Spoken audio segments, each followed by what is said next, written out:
आस्था channel पर दिखाई जा रही शिव पुराण कथा का विशेष प्रसारण का आज 5वें दिन की कथा पूर्ण हो गई है। यह कथा आस्था के YouTube चैनल पर भी दिखाई जा रही है। यह पुरानी कथा है, इसलिए गुरुजी के ऑफिशियल चैनल पर नहीं दिखाई जा रही है। इस वीडियो में गुरुजी ने काफ़ी नए उपाय बताए हैं, जिसमें बेलपत्र के कांटों से जुड़े कुछ रोचक उपाय शामिल हैं।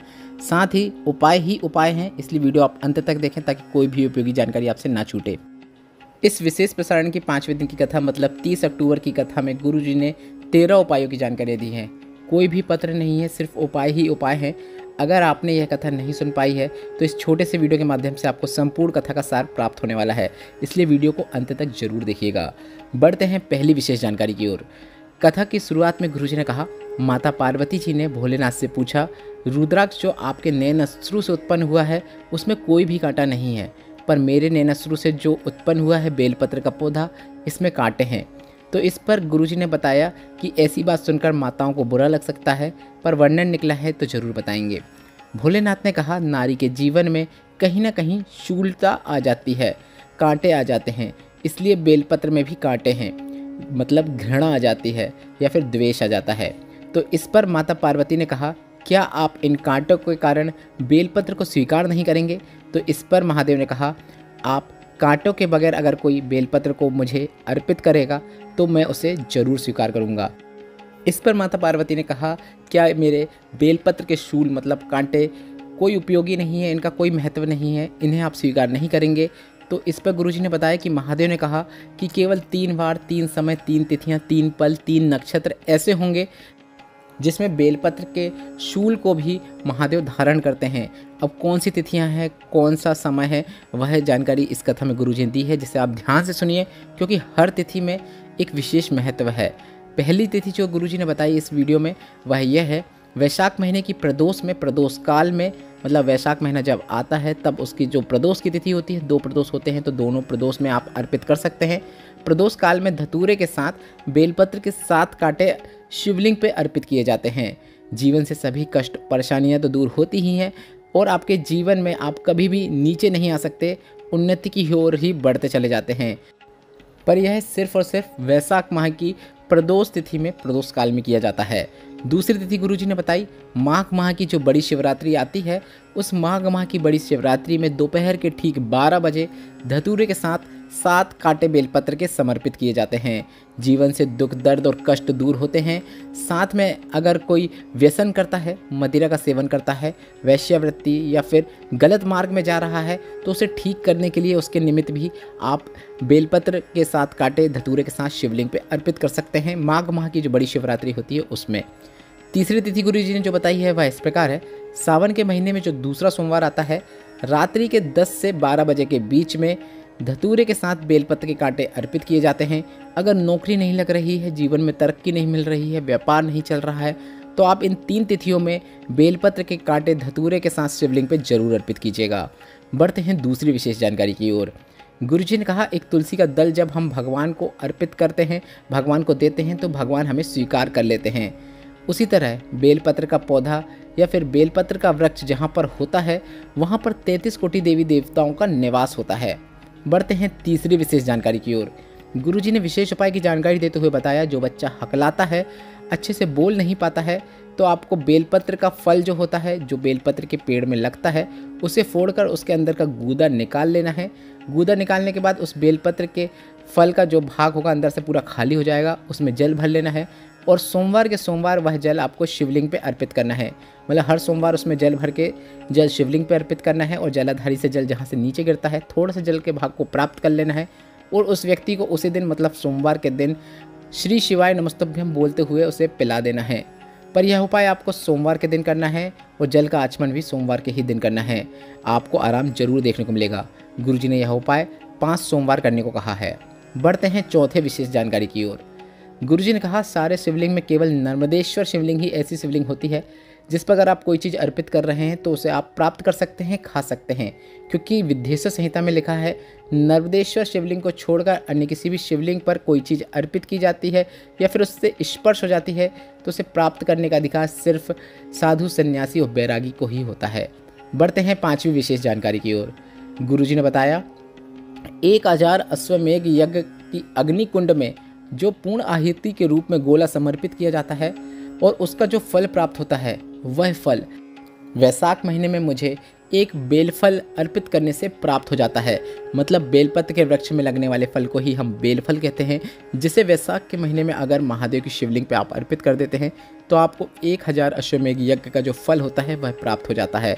बढ़ते हैं छठवीं विशेष जानकारी की ओर। गुरुजी ने कहा एकादशी के दिन द्वादशी पड़ जाए, एकादशी के दिन ही त्रयोदशी पड़ जाए, मतलब एकादशी, द्वादशी और त्रयोदशी तीनों तिथियां एक ही दिन में पड़ जाएं और उस दिन जो एकादशी का व्रत रख लेता है उसे 1000 एकादशी का पुण्य फल जो होता है वह प्राप्त हो जाता है, भले ही वह जीवन में आगे एकादशी का व्रत रखे या ना रखे। काफ़ी उपयोगी जानकारी है। ऐसी तिथियां पड़ती हैं तो उस दिन आप एकादशी का व्रत पूरे नियमों के साथ जरूर रखिएगा। बढ़ते हैं सातवीं विशेष जानकारी की ओर। जिस व्यक्ति का पाचन खराब रहता हो या फिर जिस व्यक्ति को पथरी की समस्या हो, तो गुरुजी ने एक विशेष उपाय की जानकारी दी। गुरुजी ने कहा वैशाख महीने में बेलपत्र का जो फल होता है उसे शिवलिंग पर अर्पित करके उसे प्राप्त कर लेना है और वैशाख के महीने में उस बेल फल को नहीं खाना है। अगला महीना जो आएगा उस महीने में लगातार 7 दिन उस व्यक्ति को जिसे परेशानी है, तकलीफ़ है, थोड़ा थोड़ा बेलफल का भाग उसे खिला देना है। परेशानी में ज़रूर आराम लगेगा। बढ़ते हैं 8वीं विशेष जानकारी की ओर। गुरुजी ने बताया केवल बेलपत्र का जो फल है वह एक ऐसा फल है जो किसी भी शिवलिंग पर चढ़ाया गया हो उसे वापस प्राप्त करके खाया जा सकता है, जबकि नर्मदेश्वर शिवलिंग के अलावा किसी भी शिवलिंग में अगर आप कोई चीज़ अर्पित करते हैं तो उसे आप प्राप्त नहीं कर सकते, क्योंकि उस पर जो भाग प्राप्त करने का होता है वह साधु सन्यासियों का होता है। पर अगर आप किसी भी शिवलिंग पर बेलफल अर्पित कर रहे हैं तो उसे आप प्राप्त कर सकते हैं, खा सकते हैं। बढ़ते हैं 9वीं विशेष जानकारी की ओर। गुरुजी ने कहा आपने जितने भी पुण्य किए हों, एकादशी का उद्यापन से जो पुण्य हुआ हो, प्रदोष के उद्यापन या फिर 16 सोमवार व्रत के उद्यापन से जो आपने पुण्य अर्जित किया है, वह सारे पुण्य शमशान का धुआं आप पर स्पर्श करते ही समाप्त हो जाते हैं। पर विष्णु पुराण में लिखा है अगर कोई व्यक्ति शमशान से आने के बाद जल से स्नान करके तुलसी के क्यारे की मिट्टी का तिलक लगा लेता है तो शमशान में उसके जो पुण्य समाप्त हुए हैं उससे 1000 गुना पुण्य उसे प्राप्त हो जाते हैं। यह एक विशेष जानकारी है जिसे आपको हमेशा याद रखना चाहिए। बढ़ते हैं 10वीं विशेष जानकारी की ओर। गुरुजी ने कहा अगर आपका कोई पैसा लेकर चला गया है, लौटा नहीं रहा है, अगर कहीं आपका पैसा फंसा हुआ है, उसके लिए किसी भी महीने की अष्टमी तिथि और नौमी तिथि को आप एक विशेष उपाय कर सकते हैं। यह अष्टमी तिथि, नौमी तिथि प्रत्येक महीने में 2 बार आती हैं, मतलब शुक्ल पक्ष में आती हैं, कृष्ण पक्ष में आती हैं। तो यह उपाय आप किसी भी पक्ष की किसी भी अष्टमी या नौमी में कर सकते हैं। आपको बेलफल मतलब बेलपत्र का फल जो होता है, उस बेलफल की 7 आहुतियाँ अग्नि में शिव पार्वती या फिर शिव शक्ति का नाम स्मरण करते हुए छोड़ना है। और 7वीं मतलब आखिरी आहुति जब आप छोड़ेंगे तो उसमें आपको थोड़ा सा सफ़ेद तिल को भी शामिल कर लेना है और छोड़ना है। और आखिरी आहुति छोड़ने के बाद आपको उस व्यक्ति का नाम ले लेना है जिसने आपका पैसा लेकर गया है, जो पैसा लौटा नहीं रहा है, बार बार बहाने बना रहा है, वह पैसा आपके स्वयं घर पे ला कर देगा, यह निश्चितता है। बढ़ते हैं 11वीं विशेष जानकारी की ओर। गुरुजी ने बताया कर्जा बहुत बढ़ गया हो तो आपको निराश नहीं होना चाहिए, आपको शिव पर विश्वास रखना चाहिए। और जैसे विश्वास शब्द में ही लिखा है विष को निकाल दिया जाए तो आस बनती है, वही आस आपको भोलेनाथ पे रखना चाहिए। जैसे आपके अच्छे दिन गए हैं वैसे ही आपके अच्छे दिन भी जरूर आएंगे। सुख और दुख आता जाता रहता है, यह निश्चितता है। दुख आया है तो सुख भी आएगा, यह भी निश्चित है। बढ़ते हैं 12वीं विशेष जानकारी की ओर। गुरुजी ने कहा 16 सोमवार का व्रत जो स्त्री करती है उसका वर्णन स्कंद पुराण में मिलता है। शुरू के 10 सोमवार जो होते हैं तो इसका जो फल होता है, शुरू के 10 सोमवार का जो फल होता है, वह जो व्यक्ति व्रत कर रहा है उसकी कामना जो रहती है उसका उसे वह फल प्राप्त हो जाता है। इसके बाद जो 3 सोमवार होते हैं ससुराल पक्ष में, जिसने पूर्व में 16 सोमवार व्रत किया है उसके पक्ष में चला जाता है। इसके बाद के जो 3 सोमवार होते हैं मायके पक्ष में, जिसने पूर्व में 16 सोमवार किया है उसके पक्ष में चला जाता है। बढ़ते हैं 13वीं और अंतिम विशेष जानकारी की ओर।